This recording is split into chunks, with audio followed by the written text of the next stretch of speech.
Salut à tous, c'est Charles Gauthier, j'espère que vous allez bien. En ce lundi 4 mai 2020, on commence cette semaine difficilement de notre côté. Apple vient de refuser un de nos jeux à cause du Covid-19. Je vais donc t'expliquer dans cette vidéo tout ce qu'on fait pour essayer de régler notre conflit avec Apple. Allez, je t'emmène avec moi, go!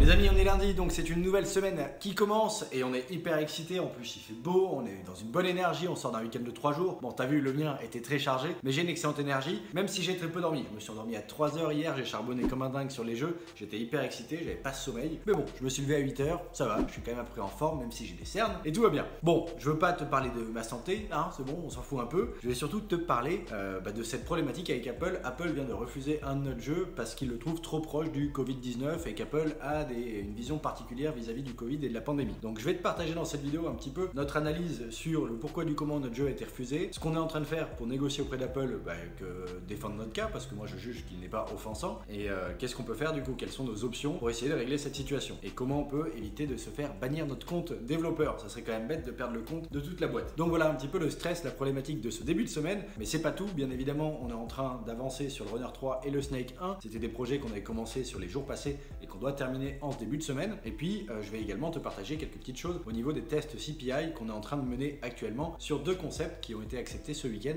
par Apple. Donc ce week-end j'avais envoyé 4 jeux à Apple, il y en a 2 qui ont été acceptés qui commencent leur test, un qui a été refusé, je vais pas mal t'en parler dans cette vidéo, et un quatrième qui est toujours en attente de validation. Voilà un petit peu les enjeux de cette vidéo, je t'emmène avec moi, on va commencer tout de suite, j'attaque le point avec mes développeurs pour le début de la semaine et on enchaîne. Allez go! Les amis, il est 10h30, on vient de sortir de la réunion du matin, du lundi matin, donc la réunion de début de semaine. On fait toujours un gros point au début de semaine pour essayer de lancer les nouveaux projets quand on est sur cette timeline-là, ou pour débriefer simplement de ce qui a pu être fait pendant le week-end pour nous assurer qu'on puisse amener la meilleure expérience possible dans le développement de nos jeux dans les jours qui suivent. C'est le cas aujourd'hui parce qu'on est en plein milieu de deux concepts. On se laisse aujourd'hui, voire aujourd'hui et demain pour les terminer au mieux. Moi, je ferai peut-être un peu de polishing sur mercredi en plus, mais disons que pour le temps dev, ce sera terminé au plus tard mardi soir. L'objectif étant de pouvoir nous lancer en début de semaine sur des nouveaux concepts. Donc je fais juste une petite aparté sur les enjeux de notre semaine très rapidement avant d'attaquer tous les points sur Apple et notre problème avec eux dans la suite de la vidéo. Donc juste pour les objectifs des 2 prochains jours, on doit terminer le Runner 3, le Snake 1. Tout ce que j'ai pu tester ce week-end, on a pu en discuter ce matin, peaufiner un petit peu, analyser les estimations techniques pour réaliser tel ou tel feedback. Ce qu'on veut, c'est améliorer l'expérience de jeu, donner plus de cohérence dans l'histoire pour qu'elle puisse appuyer le gameplay et beaucoup plus de cohérence dans le gameplay en lui-même tout seul pour que l'expérience soit fun, soit émerveillante, soit agréable pour le joueur. On veut amener un peu de challenge, on veut pas lui amener un truc plat qui n'ait pas d'émotion, on veut qu'il puisse être stressé, qu'il puisse être soulagé, on veut pouvoir lui donner une expérience vivante, une expérience dynamique. Donc voilà, on a vraiment focus là-dessus. Donc mes devs sont déjà lancés, ils savent ce qu'ils ont à faire, on avait déjà bien préparé et anticipé tout ça, donc c'était juste histoire de préciser et de prendre des décisions. Et voilà, eux sont lancés. Moi, je vais m'occuper de pas mal de choses sur ces jeux-là en termes de polishing, particulièrement les VFX ou les maps pour raconter une histoire, et je vais travailler également sur les animations des personnages. Je vais essayer de faire un personnage à la fois animé et à la fois ragdoll physique pour avoir un petit côté assez fun, sympathique sur un de nos deux concepts. Et puis ça me fera une bonne base de travail pour de futurs concepts également. Donc voilà un petit peu comment on s'organise aujourd'hui. Je pense que ce soir on sera déjà bien avancé. Donc demain je vais pouvoir te partager beaucoup de choses sur ces deux concepts et certainement demain on terminera les deux concepts. Je pense que je préfère prendre une petite marge de sécurité. C'est pas sûr qu'on arrive à tout terminer aujourd'hui. À propos, pense à t'abonner à cette chaîne YouTube si c'est pas déjà fait. Comme ça tu pourras suivre l'évolution de ces deux concepts. Je vais les envoyer en test en milieu de semaine normalement, donc potentiellement d'ici une dizaine de jours, 15 jours, 3 semaines, je vais pouvoir te partager des résultats sur les analyses des campagnes CPI de ces tests. La rétention, les coûts d'acquisition et d'autres aspects également. Et enfin, tu pourras suivre la suite de notre conflit avec Apple parce que j'ai reçu leur mail hier et je suis donc en négociation avec eux et pour le moment le jeu n'est pas en ligne, donc on a encore plein de questions en suspens. Est-ce qu'on va pouvoir mettre le jeu en ligne? Si oui, qu'est-ce qu'on va devoir faire pour pouvoir le mettre en ligne? Est-ce qu'un simple changement de mots-clés suffira? Est-ce qu'il faudra changer le visuel de notre jeu? Est-ce qu'il faudra faire un pivot complet du gameplay? Je ne sais pas trop encore, je vais t'expliquer tout ça dans la suite de la vidéo. Mais pense à t'abonner, comme ça tu pourras voir la partie 2 et on aura peut-être la fin de l'histoire et un jeu en ligne, je l'espère en tout cas. Voilà donc pour le point de ce matin, allez on enchaîne, je vais te parler d'Apple et on retourne dans la grande pièce. Go! J'ai l'historique des échanges avec Apple sur le concept qu'on a voulu soumettre ce week-end pour le lancer en test CPI sur le marché US avec l'aide d'un éditeur. Malheureusement, il a été refusé par Apple pour la raison suivante. Nous avons constaté que votre application comporte des contenus ou des concepts que certains utilisateurs peuvent trouver dérangeants, offensants ou autrement répréhensibles. Voilà un petit peu leur point de vue sur un jeu qui ne parle pas de Covid, qui a simplement des rouleaux de papier toilette dans le décor du jeu et dans les éléments de gameplay. C'est tout ce qu'il y a, sur des couleurs très pastel, très épurées, très abstraites. On ne fait pas de référence à la maladie, il n'y a pas de sang, il n'y a pas de gore, il n'y a pas de santé, il n'y a pas de bouffe ou de quoi que ce soit. Il n'y a rien qui peut faire penser à cette période Covid, si ce n'est des rouleaux de papier de toilette, qui sont d'ailleurs de couleurs plutôt sympathiques, rose, pastel, bleu pastel, pour différencier les deux équipes. Et c'est tout. Donc, je vais t'expliquer un petit peu ce qu'ils me disent de plus et pourquoi ils pensent que c'est mauvais pour leur image, pour leurs clients, à savoir nos joueurs aussi. Nous, on voulait simplement leur amener une expérience fun, drôle et rigolote, et on a simplement mis des rouleaux de papier toilette. On aurait pu mettre autre chose, mais voilà, on a trouvé ça fun. Bon, si c'est cette raison-là uniquement qui fait que notre jeu est refusé par Apple, je ne sais pas encore. Je leur ai posé la question, ils m'ont répondu. Je te dirai quelle est leur réponse dans quelques minutes, mais c'est encore un peu en suspens. Bon, je t'explique un petit peu quel est le procès. Bon, et du coup, ils sont pas contents avec donc les contenus de notre jeu. Selon eux, il faudrait pas du tout qu'on puisse être concentré ou focus sur tout ce qui peut être relié au Covid-19, à cette pandémie-là. Mais bon, je vois pas trop ce qu'on a fait de trop forcé, si ce n'est mettre des rouleaux de papier toilette. Donc, encore une fois, bizarre. Voilà, donc selon eux, c'est du contenu inapproprié et idem dans nos mots-clés. Et j'ai revu mes mots-clés, j'avais simplement mis papier toilette dans les mots-clés. Bon, en anglais, mais voilà, c'est le seul mot-clé qui pourrait éventuellement, indirectement, faire penser au Covid. Franchement, bravo Apple, vous bloquez quand même beaucoup de créateurs de jeux pour pas grand-chose. Je pense pas avoir été offensant en faisant un jeu fun, rigolo, avec des papiers de toilette, sachant qu'il y a un mois, vous aviez déjà accepté un jeu où il y avait que des papiers toilettes. Donc bon, faudra m'expliquer. Mais bon, je peux comprendre, vous essayez d'être prudent, c'est normal. Et donc ils m'invitent à relire les conditions d'utilisation de leur plateforme, tout simplement parce que je risque sinon de me faire bannir mon compte développeur. Mon compte développeur, c'est pas le mien personnel, hein, c'est le compte de la boîte. Donc clairement, j'ai pas trop envie de tomber là-dedans. Alors, j'ose imaginer que c'est un message automatique de leur part pour n'importe quel rejet. Pas la première fois qu'on se fait rejeter une app. Bon, c'est la première fois dans le cas du Covid. J'ose espérer que ça va pas finir par faire bannir un compte, vu qu'on teste beaucoup de jeux et que statistiquement, on a un de temps en temps qui peut se faire rejeter pour une raison X ou Y. Alors évidemment, il termine par un message plutôt sympathique. Il m'invite à resoumettre un nouveau build qui devrait corriger tous ces problèmes-là, revoir toutes les métadonnées aussi pour faire en sorte que ce soit compatible avec leurs conditions d'utilisation. Et enfin, il m'invite à revoir et à relire bien évidemment l'App Store Review Guidelines, tout simplement parce que je suis pas trop au courant de ce qui se passe, alors que ça fait juste 70 builds peut-être, ou une centaine de builds que j'envoie à Apple. Alors bon, on va relire, et j'ai pu relire, je me suis tapé la doc un petit peu hier, parce que c'est vrai qu'on a tendance à accepter les docs sans trop savoir pourquoi, et du coup ils ont rajouté un petit passage sur garantir la crédibilité des informations sur la santé et la sécurité. Et donc ils m'invitent bien évidemment à lire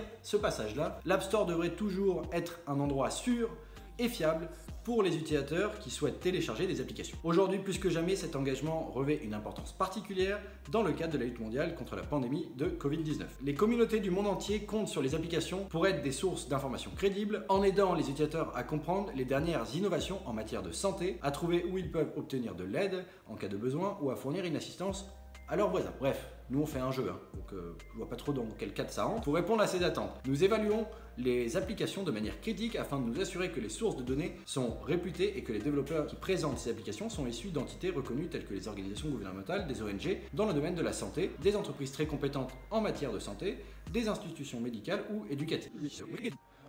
Nous encourageons les développeurs qui répondent à ces critères à sélectionner pour aller plus vite. Bref, ils essaient de mettre en place des choses pour qu'on aille plus vite. J'ai fait le test ce week-end, j'ai même pas utilisé cette option. C'est un des records en 4 ans de ma boîte. On a mis à peu près 2 heures pour 2 concepts entre la soumission et l'acceptation et la mise en ligne. Du jamais vu. Il y en a un autre qui a été refusé au bout de 4 heures et un autre qui est encore en attente de review après 24 heures. Voilà, donc tu vois, c'est un petit peu aléatoire. Compte en général 48 heures pour être sûr, mais là c'était particulièrement rapide. Bon voilà, je vais pas vous lire toute la suite, mais par contre, il m'invite à relire le code de conduite des développeurs, parce que sinon, il me menace de bannir mon compte. Alors, veuillez traiter tout le monde avec respect, que ce soit dans vos réponses aux critiques de l'App Store, aux demandes de support client, ou lorsque vous communiquez avec Apple, y compris vos réponses dans le centre de résolution. Le centre de résolution, c'est l'endroit où j'échange avec eux actuellement. Bref. Il n'y a pas beaucoup de choses objectives, c'est beaucoup de subjectif, c'est à l'appréciation. Il n'y a pas vraiment d'objectif.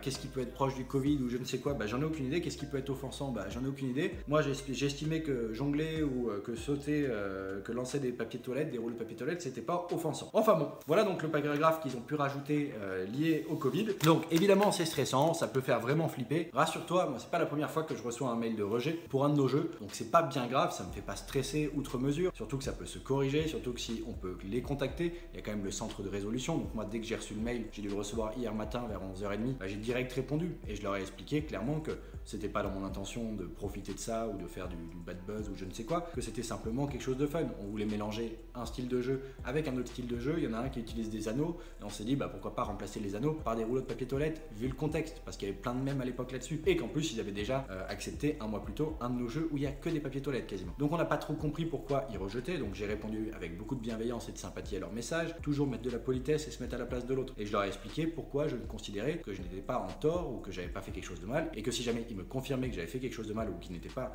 ok avec l'idée d'avoir des papiers toilettes dans nos jeux, que j'étais prêt à les modifier pour pouvoir le mettre en ligne. Je leur ai expliqué que mon objectif était de faire du succès à long terme dans cette industrie et donc que je voulais être un partenaire de qualité pour eux et pour leurs clients, qui sont mes joueurs, donc mes clients aussi. Vous voyez, ils ont été plutôt rapides et réactifs. Moins de 24 heures après, j'ai une réponse à mon premier message pour faire appel à leur demande de rejet. Et finalement, leur réponse, elle est plutôt sympathique. C'est: nous avons bien tenu compte de votre réponse sympathique. On prévoit de vous rappeler d'ici 3 à 5 jours pour faire un point sur la situation. Maintenant, je ne sais pas trop ce que ça va donner. D'expérience, ça m'est déjà arrivé d'avoir ce genre d'appel. En général, quand ils ont refusé, basta. Il faut soumettre quelque chose de nouveau, il faut corriger quelque chose. Ils ne vont pas revenir sur leur décision.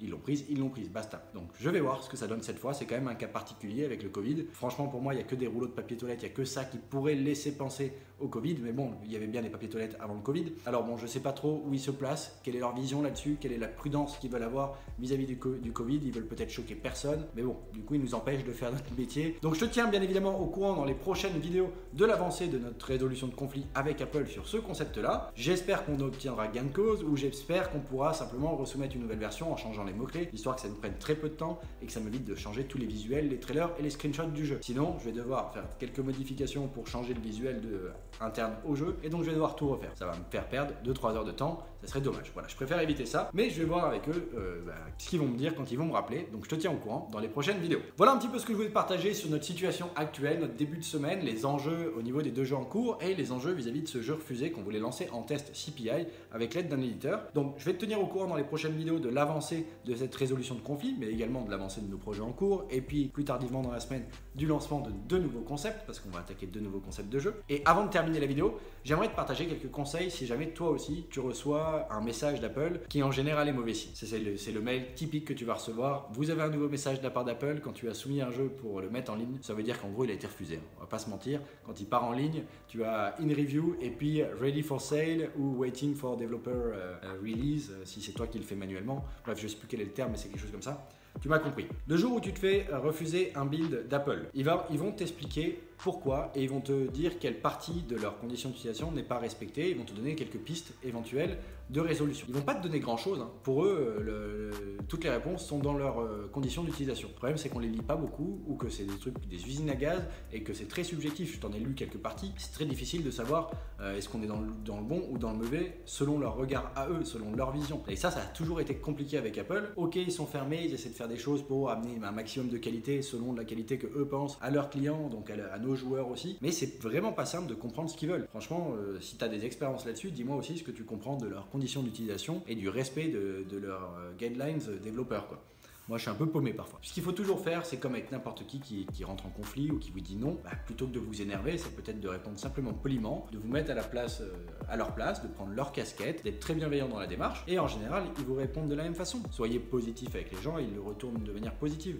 Apple, c'est un message automatique qui m'envoie là. Donc quand ils me menacent de bannir mon compte, j'y crois pas trop. Je sais que si je commence à jouer trop au débile, à vouloir spammer l'App Store, à faire n'importe quoi, de la copie de plein de jeux et autres, je vais commencer à avoir un compte développeur un peu sensible peut-être aux yeux d'Apple. Aujourd'hui, ils peuvent voir que j'essaie de faire que des jeux indés, c'est des choses qu'on ne copie pas, on essaie de créer nos propres gameplays et donc je pense qu'ils peuvent que vouloir nous soutenir, même si on fait pas les meilleurs jeux pour eux, vu qu'on fait des free-to-play en mode hyper casu. Mais bon, à parté là-dessus, je vais pas m'éparpiller. Donc voilà, répondez simplement avec bienveillance à Apple, utilisez le centre des résolutions, ne passez pas par les mails et tout ça, c'est fait pour. Soyez patient, ne les spammez pas, soyez très poli, concis, clair et concis, ça marche toujours pour les messages écrits, c'est beaucoup mieux. N'hésitez pas à partager 2-3 screens screenshot et expliquer qu'est-ce que vous ne comprenez pas dans leur message ou pourquoi vous pensez que vous n'êtes pas en tort vis-à-vis de telle et telle clause qu'ils vous ont citée. Vous pouvez même faire une demande, faire appel pour qu'il y ait encore une réétude manuelle ou autre. Moi honnêtement je passe même pas par ça, il faudrait que j'essaye un jour pour voir ce que ça donne et je réponds juste sur le centre de résolution de manière très bienveillante, très polie et en général ça permet d'avancer. Et souvent par la suite à ce premier échange ou ces 2-3 échanges dans le centre de résolution, j'ai quelqu'un au téléphone d'Apple qui vient m'aider à résoudre le problème ou à m'apporter plus d'explications mais à l'oral. Donc c'est parfois intéressant franchement, la plupart du temps moi je me suis retrouvé coincé mais bon, au moins ça te permet d'avancer et de développer de la relation et de te rassurer sur le fait qu'Apple ne t'en veut pas, il n'est pas en train de te mettre de côté complètement et tu ne seras pas obligé de remonter un nouveau compte développeur. Donc voilà, peu importe les problèmes que tu rencontres, avance avec le sourire, il y a toujours moyen de surmonter les obstacles. On a quand même 2 jeux en test et on va essayer de garder du plaisir en observant leurs premiers résultats. Pour le moment les CPI sont intéressants, on est en dessous de la barre des 50 centimes mais ça fait que 24 heures, même pas qu'ils sont en test, donc on va pas s'arrêter là-dessus, on verra bien dans quelques jours. Et on attend encore qu'il y en ait un qui soit accepté, il sera en test aussi sur la semaine, donc ce week-end on aura aussi quelques datas en plus à observer et j'ai hâte que celui-ci soit accepté par Apple. Donc je te partage tout ça dans les prochaines vidéos. Moi je te remercie de m'avoir écouté pour ce début de semaine, j'ai déjà hâte de te retrouver demain pour te partager les enjeux et la fin de nos 2 projets en cours et puis peut-être pourquoi pas des informations en plus sur la résolution de ce conflit, on verra bien quand est-ce qu'il m'appelle. Je te remercie de m'avoir écouté, c'était Charles Gauthier, fondateur de Hurtbox Games en direct des locaux. Je te dis à demain, ciao.